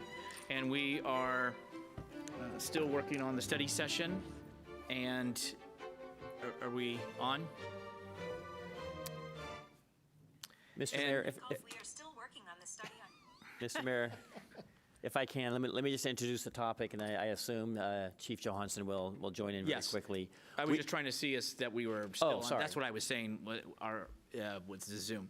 So we are still on the study session, and Suri has quantified that. And we are now on the potential enhancement of mental health clinician program. Right, and Mr. Mayor, this, and members of the council, excuse me, this item was introduced at the very 11th hour. In fact, I think it was last week I became aware of this, and Chief Johansson has asked that he put this before the council for consideration. It is a unique and rare opportunity that I think is worthy of council conversation today. Not necessarily direction, and I think we will have some ideas on how to move forward. But Chief Johansson, if you're there, go ahead and introduce the topic. I am just testing my volume. Is it better? Very good, thank you. Okay, great. Thank you very much, City Manager, Mr. Mayor, members of council. Once again, I'm Ryan Johansson, your Chief of Police. Appreciate the opportunity to bring this, as the City Manager mentioned, enhancement at sort of the final hour here. I will apologize for that. I'll attempt to explain briefly that this is a program that has been going on in the county on a pilot basis in a number of agencies for a couple of years. We had received word that we were being considered for the second phase of the rollout of this program countywide, and it's something that I'm quite excited about. I think it's long overdue and would have liked to have been included in the first phase of the pilot. And because of that uncertainty in time, the thought was that we'd be coming to you with a potential enhancement request Q1 and Q2 of this next fiscal year. And then I suddenly received notification just within the last 2 weeks that we were in fact selected and that we were prepared to move forward. And so I want to bring this to you so that it's at least there for your consideration. Can someone please advance the slide? So what we're talking about here is what I'll refer to as a mental health clinician program. This is essentially a hybrid model of policing response to mental health related calls for service that embeds a mental health clinician, non-sworn, non-police officer, with a police officer in responding to mental health calls. A couple of overarching objectives there. One is to have the expertise of a clinician present right then and there to help look at the various different means of resolving the very complex issues that come with mental health related calls for service. And two is to maintain the safety of that individual by embedding them with a police officer. So I'll talk a little bit about what this invite means. Essentially, we were invited into the second phase based largely upon call volume. It looks like in San Bruno on a given year, we probably have about 300 calls per service that would benefit from this response model, or about 300 calls for which we would send a mental health clinician along with a police officer to the call. This invitation means that there is grant funding to cover 50% of the cost of the clinician for at least this next fiscal year. It is uncertain what will happen after that fiscal year, as is often the case with grants. But obviously the hope is that based on the success of this program, and I'll talk about that in a moment, that the grant funding in one form or another will continue to some degree. The way this works is that the clinician is actually hired and employed by Star Vista. Star Vista is a partner we already use for a number of services, including domestic violence counseling in county and in police response to calls. And this keeps the clinician separated in terms of its employment from the city or the police department. We essentially enter into an agreement to pay the other half of the salary and to share data on the program with a couple of different entities, and I'll get to that in just a moment. But the data share is very important because the people who started this program have been deeply committed from the get-go with evaluating its effectiveness over time and ensuring that this doesn't just become something that we throw money at because it passes the sniff test. We want to make sure that this is actually providing a more effective response model than the standard in this county, which is just to send police officers to mental health calls. The estimated cost of our share in the next fiscal year, I would presume to be about $110,000. The estimate that comes from Star Vista is actually less than this, but I'm giving you the amount that agencies actually paid in the past fiscal year. It exceeded what was estimated, and that sat at about $110,000. And so I'm trying to bring you the most accurate estimate of our share of the expense I possibly can. Again, important to note that there is no guarantee of these grant funds beyond 23 and 24. And I'll be very candid in saying that I do believe this is the type of program that, if successful, and we have every reason to believe it would be, would be all but impossible to eliminate once it started. It creates a new expectation in our community in terms of how we respond to these very complex calls and how we handle them over time. And I think that unless the program was a failure, we have to assume that we will need to find a way to shoulder the ongoing costs at the full amount if the grant funding were to dry up. And that's what makes this incredibly challenging. I completely understand that and wanted to be very forthcoming in disclosing that to you. Can someone please advance the slide? So what's gone on so far, as I mentioned, is a 2-year pilot program. There were 4 agencies chosen for this program initially based upon them being the 4 largest in the county. That was the San Mateo Police Department, Redwood City Police Department, Daly City Police Department, and the South San Francisco Police Department. As I mentioned, it embeds an officer or embeds a clinician with an officer for a hybrid response model. And the clinician in these cases takes the lead on these calls. The officer is simply there to make sure that the clinician feels safe and can do their business without being afraid of being harmed. It is important to note here that while hybrid response models or programs like Cahoots up in the north get a lot of publicity and are largely effective in many ways, there is still a very serious safety concern with deploying non-sworn personnel to mental health calls. Contrary to what maybe we think on the surface, not all mental health calls are as simply as talking it out with an individual. For example, a fairly common mental health call will be that an individual is in crisis and behaving violently, breaking windows to store businesses, or is armed with a knife. These are the types of calls that obviously the clinician would not be the primary respondent to, but we will have the clinician there so that when we can make the situation safe, make sure the person's no longer armed or no longer harming themselves or others, we can then plug the clinician in to provide a much higher level of expertise in consulting with the patient. This program over these 2 years in these 4 agencies has been thoroughly tracked and evaluated independently. And most of that was done by I'm sorry, there's a misprint here, but the Gardner Center for Youth and Their Communities at Stanford.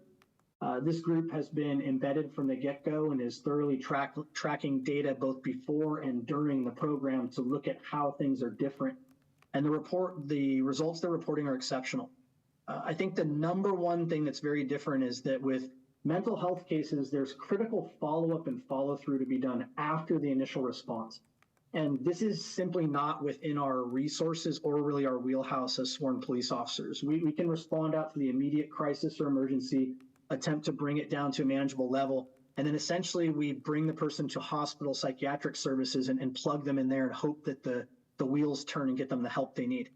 And all too often that doesn't happen on the back end of the system.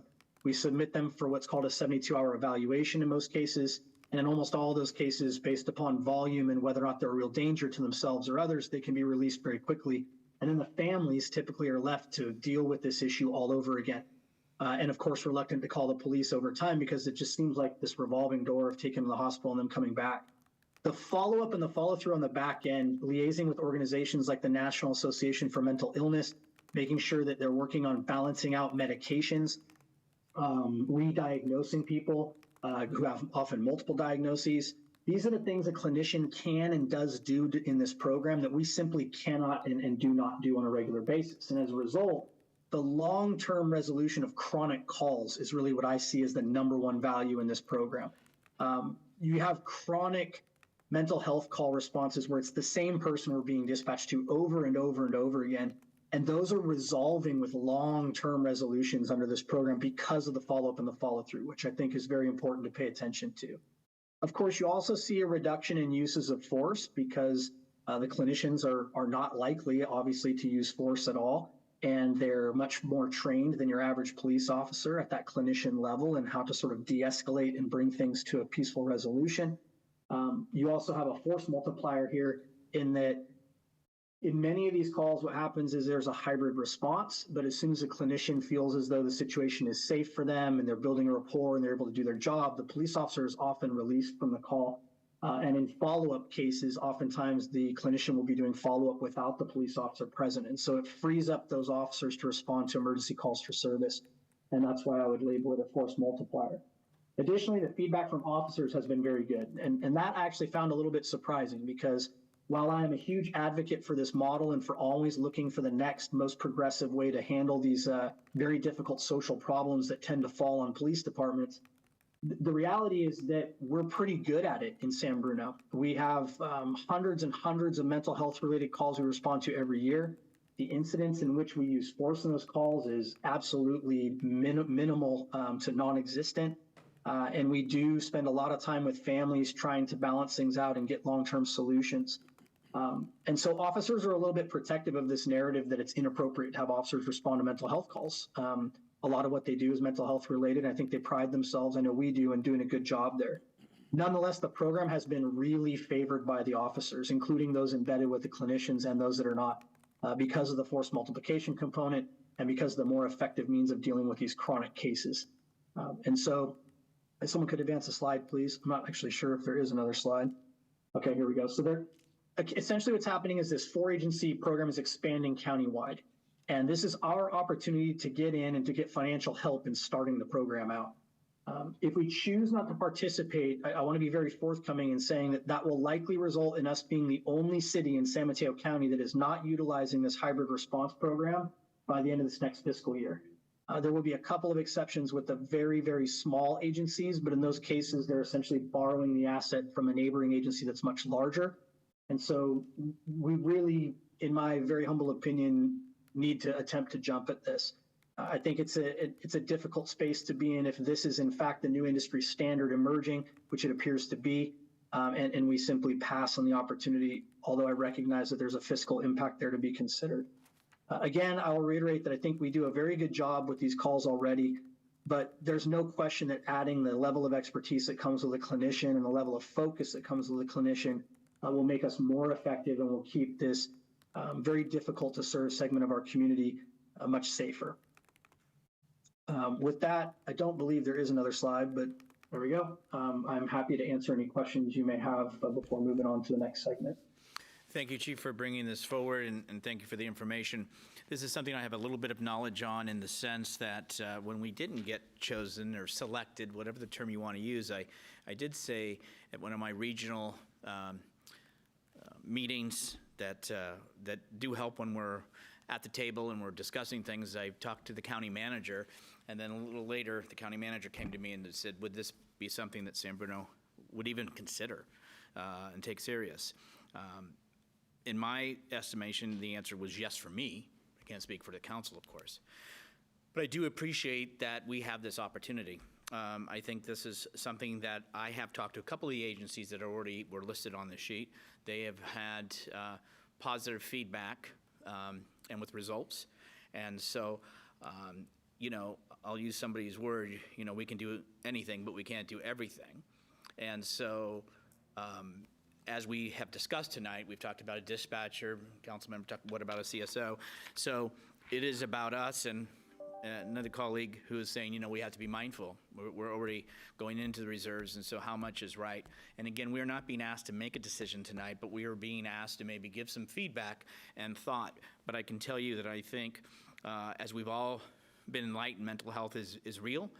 There are situations that arise, and it only takes one bad situation.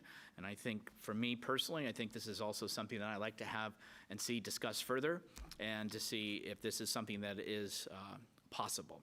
So that's kind of it for me. Vice Mayor. Thank you.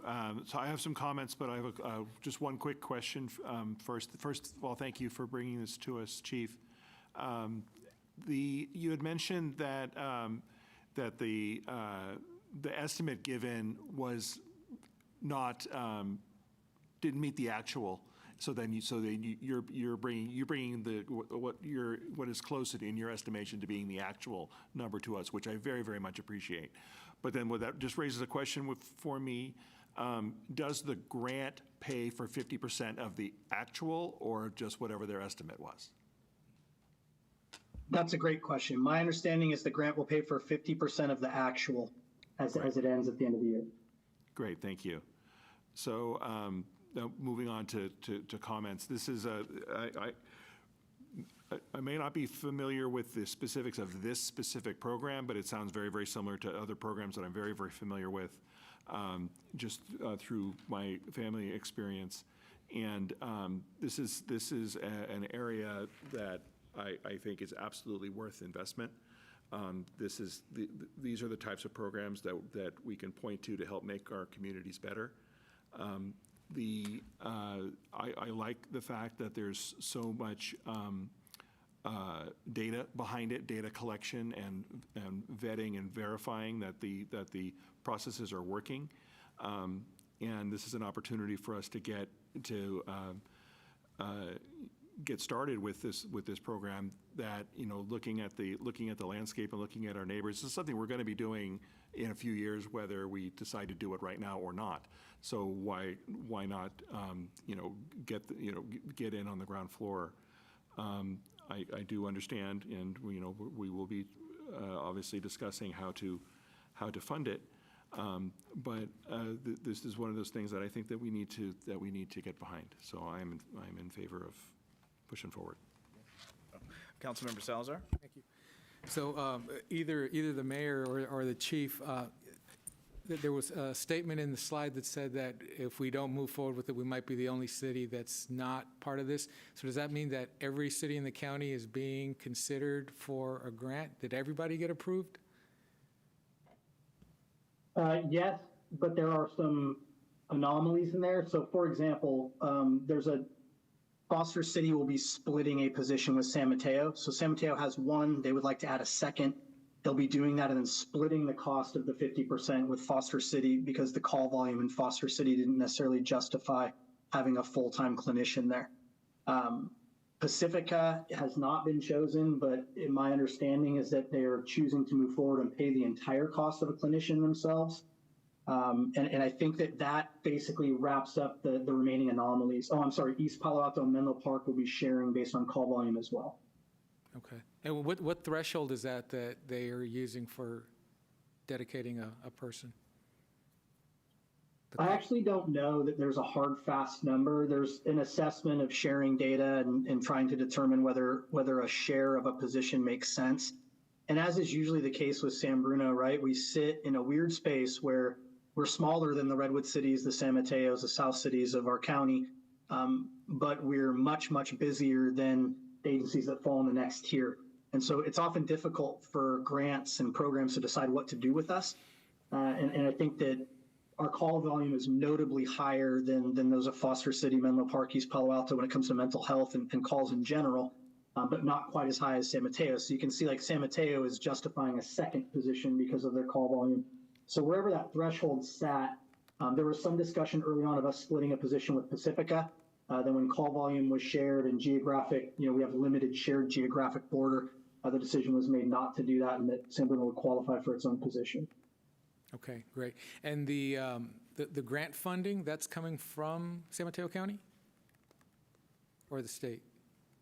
No, yeah, so there's a bit of a transition occurring there, and I don't have the exact info, but can certainly bring it back to you at a subsequent follow-up. But initially, there was a specific grant for this. I believe it was a BSCC grant. Now they're segueing into some COPS funding on top of that.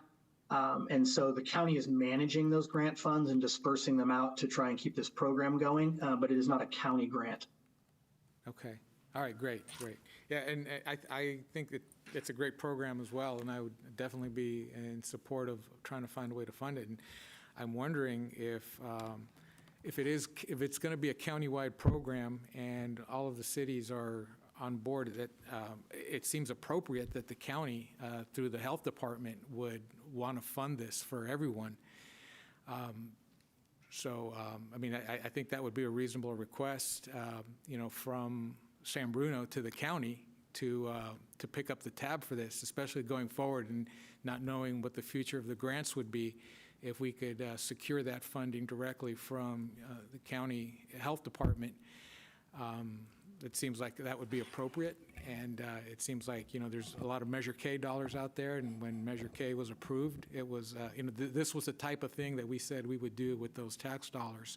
So that would seem appropriate to program some of that money from. Very hard to secure the long-term funding here. And that's a big part of why the third-party independent evaluation from the Gardner Center is so important.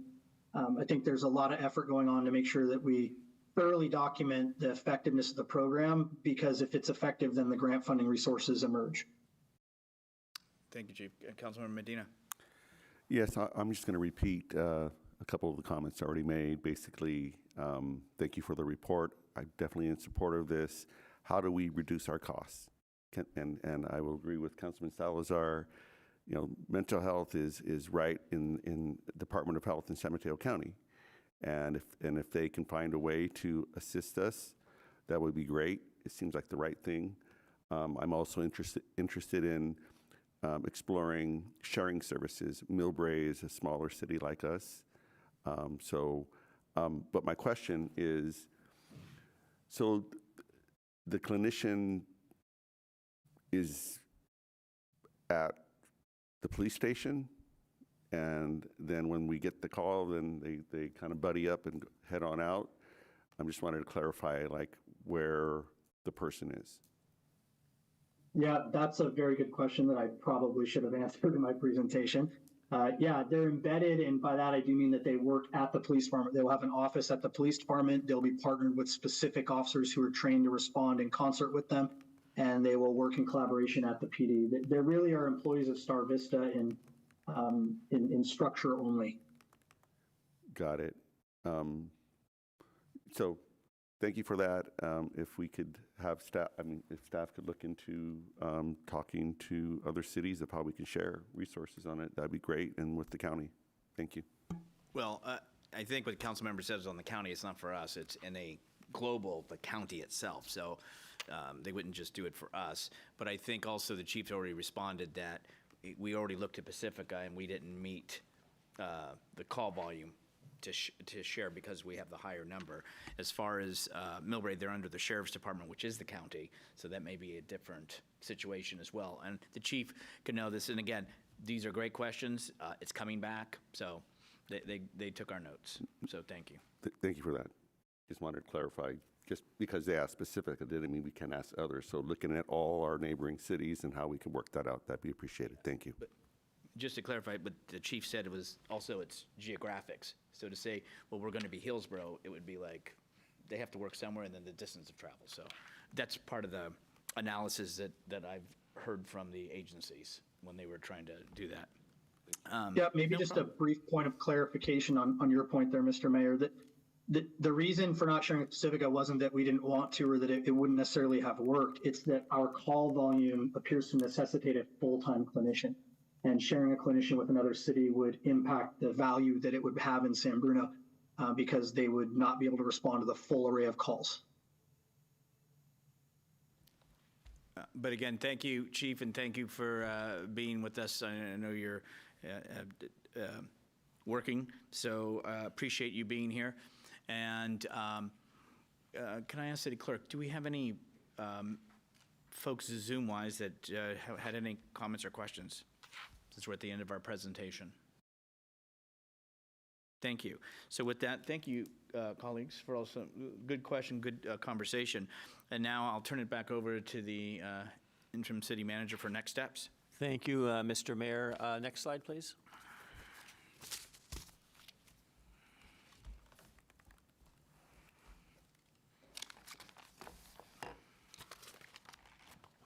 Well, let me just jump to it.